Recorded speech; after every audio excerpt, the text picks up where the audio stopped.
ایران پاکستان کے ذریعے امریکہ کے ساتھ بات چیت جاری رکھنے کے لیے تیار ہے، العربیہ ٹی وی کا دعویٰ۔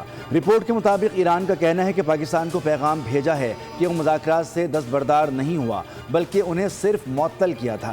ایرانی ذرائع نے واضح کیا کہ انہیں ابنائے ہرمز میں نئی گزرگاہ کا قیام قبول نہیں اور مذاکرات اسی مرحلے سے شروع ہونے چاہیے جہاں رکے تھے۔ ایران کا مطالبہ ہے کہ پہلے ابنائے ہرمز پر منجمد اثاثوں اور اس کے بعد جوہری مسئلے پر بات کی جائے۔ دوسری جانب امریکہ اور ایران نے پاکستانی اور قطری تجاویز پر مذاکرات کی بحالی پر آمادگی ظاہر کی ہے، جبکہ صدر ٹرمپ بھی ایران کے ساتھ مذاکرات کی تصدیق کر چکے ہیں۔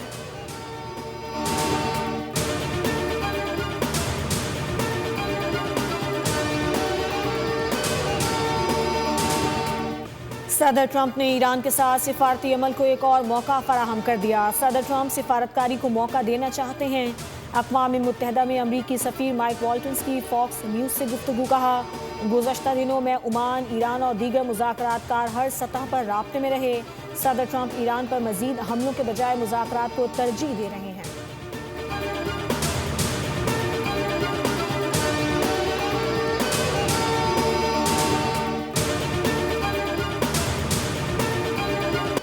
ایران کے خلاف امریکی حملوں میں وقفہ، امریکی صدر ڈونلڈ ٹرمپ کی فوج کو مزید حملے نہ کرنے کی ہدایت۔ امریکی میڈیا کے مطابق 13 روز تک جاری رہنے والی کارروائیوں کے بعد حملوں کا سلسلہ رک گیا۔ یہ واضح نہیں کہ وقفہ عارضی ہے یا مستقل، جبکہ پینٹاگون ممکنہ دورہ کارروائی کے لیے تیار ہے۔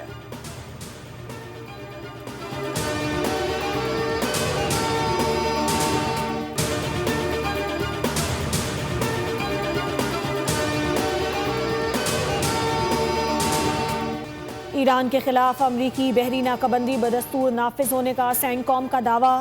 امریکی مرکزی کمان کے مطابق خلاف ورزی کی کوشش پر 12 بحری جہازوں کا راستہ تبدیل کر دیا گیا۔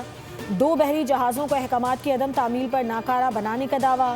سینٹ کام نے کہا کہ ایران کی بندرگاہوں کی نگرانی اور ناکہ بندی پر سختی سے عمل جاری ہے۔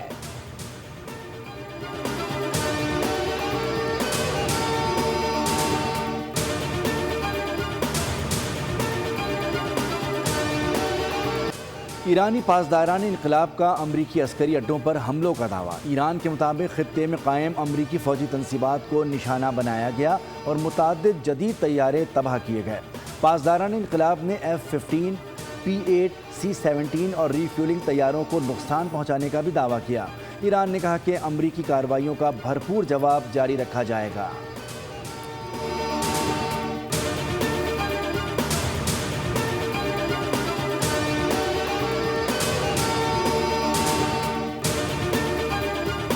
یمن کے حوثیوں کا سعودی عرب کی تیل تنصیبات پر حملوں کا دعویٰ۔ انصار اللہ کے مطابق جازان اور ینبع میں آرامکو کی تنصیبات کو ڈرونز اور میزائلوں سے نشانہ بنایا گیا۔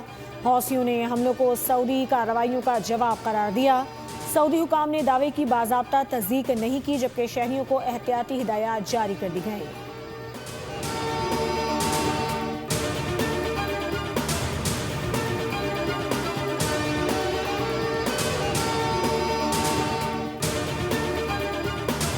کشمیر میں انتخابی عمل جو ہے وہ آئین کے مطابق 27 تاریخ سے شروع ہوا چاہتا ہے انشاءاللہ، اور اس کے پہلے مرحلے میں میرپور ڈویژن جو ہے اس کی 3 اضلاع کے اندر انشاءاللہ الیکشن کا انعقاد ہوگا۔ الیکشن کمیشن انشاءاللہ پرعزم ہے کہ یہ ہمیشہ کی طرح آزاد کشمیر میں جو کہ الیکشن پرامن ہوتے ہیں، تو اس دفعہ بھی ٹرانسپیرنٹ، فیئر اور انشاءاللہ منصفانہ الیکشن ہوں گے۔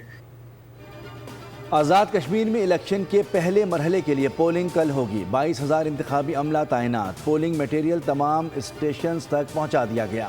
پرامن اور شفاف پولنگ کے لیے پولیس، رینجرز اور FC پر مشتمل 17,000 سیکیورٹی اہلکار تعینات کیے گئے۔ Chief secretary election commission Khushal Khan اور سیکریٹری راجہ شکیل کی پریس کانفرنس، کہا کہ سوشل میڈیا پر گمراہ کن پروپیگنڈے اور انتخابی عمل میں رکاوٹ ڈالنے والوں کے خلاف سخت قانونی کارروائی کی جائے گی۔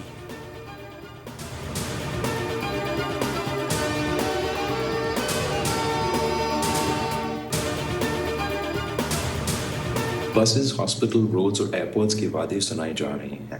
میں ہر بس، ہر ہاسپٹل، ہر روڈ اور ہر ایئرپورٹ کا خیر مقدم کرتا ہوں، لیکن عوام کے پیسے سے بننے والی چیز کسی سیاستدان کا تحفہ نہیں ہوتا۔ کشمیر ہو یا کشمور، میرپور ہو یا میرپور خاص، ان کے صرف نام نہیں ملتے، ان کا مزاج بھی ملتا ہے، ان کا غیرت بھی ملتی ہے، اور اپنے حق کے لیے کھڑے ہونے کا حوصلہ بھی ملتا ہے۔ کشمور ہو یا کشمیر، کوئی اپنے حق حاکمیت یا حق ملکیت پر کسی کو سیاسی ڈاکہ نہیں ڈالنے دے گا۔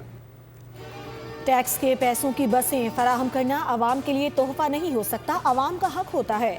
جو کہا پورا کیا، پاکستان پیپلز پارٹی کے چیئرمین بلاول بھٹو زرداری کا خصوصی پیغام۔ کہا پاکستان کا میرپور پر کوئی احسان نہیں، بلکہ پاکستان میرپور کا قرض ادا کرتا ہے۔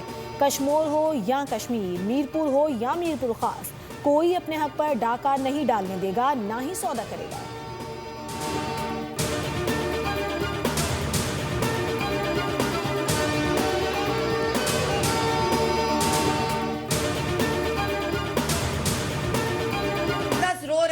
اتنی چیخیں مار رہے ہو تو پھر مریم نواز شریف جیسی گرین بسیں دکھا دو، کلینک آن ویلز دکھا دو، کارڈیولوجی ہاسپٹل دکھا دو، کینسر ہاسپٹل دکھا دو، فیلڈ ہاسپٹل دکھا دو، اسکول آف ایمیننس دکھا دو۔ صرف 2 سالوں میں 2 لاکھ لوگوں کو گھر دیے تو وہ دکھا دو اپنے صوبے میں۔ تنقید کرنے کے بجائے نواز شریف جیسی موٹر ویز اور شہباز شریف جیسی میٹرو سروس بنا کر دکھائیں۔ مظفر آباد کی سڑکوں پر گرین بسیں چل رہی ہیں۔ وزیر اعلیٰ مریم نواز نے صرف 18 ماہ میں اپنا گھر اپنی چھت پروگرام کے تحت 2 لاکھ افراد کو رہائش فراہم کی، 50,000 طلبہ کو ہونہار اسکالرشپس فراہم کی۔ راولپنڈی میں مریم اورنگزیب کا خطاب، کہا کہ سیاسی مخالفین نواز شریف اور مریم نواز کے دورہ آزاد کشمیر سے بوکھلاہٹ کا شکار ہیں۔ عوام نے مسلم لیگ نون کے حق میں فیصلہ سنا دیا۔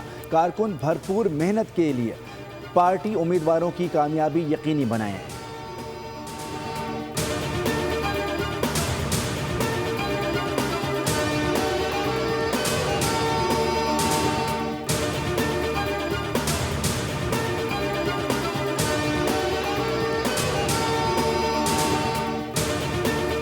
دیکھیں، نون لیگ کے الزام کو آپ کیوں سنجیدہ لیتے ہیں میرے بھائی؟ کہ جو نون لیگ کی لیڈرشپ نے جو ہمارے کشمیری بھائی بہنوں کے لیے باتیں کہ اس کے بعد کوئی غیرت مند کشمیری ان کو ووٹ دے گا؟ آپ سمجھتے ہو؟ سب کو پتہ ہے کہ چور دروازے سے اقتدار میں نون لیگ کی قیادت آئی ہے، خیراتی مینڈیٹ سے یہ لوگ بیٹھے ہوئے ہیں۔ خواجہ آصف کو ان کے بیان کی وجہ سے عہدے سے ہٹا دینا چاہیے تھا۔ وفاقی حکومت واضح کرے کہ خواجہ آصف کا بیان حکومتی پالیسی ہے۔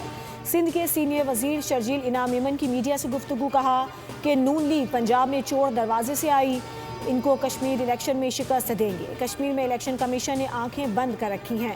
نون لیگ ووٹ حاصل کیے بغیر اقتدار میں بیٹھی ہے۔ خیرات میں حکومت کرنے والے کشمیریوں سے ووٹ کس منہ سے مانگ رہے ہیں؟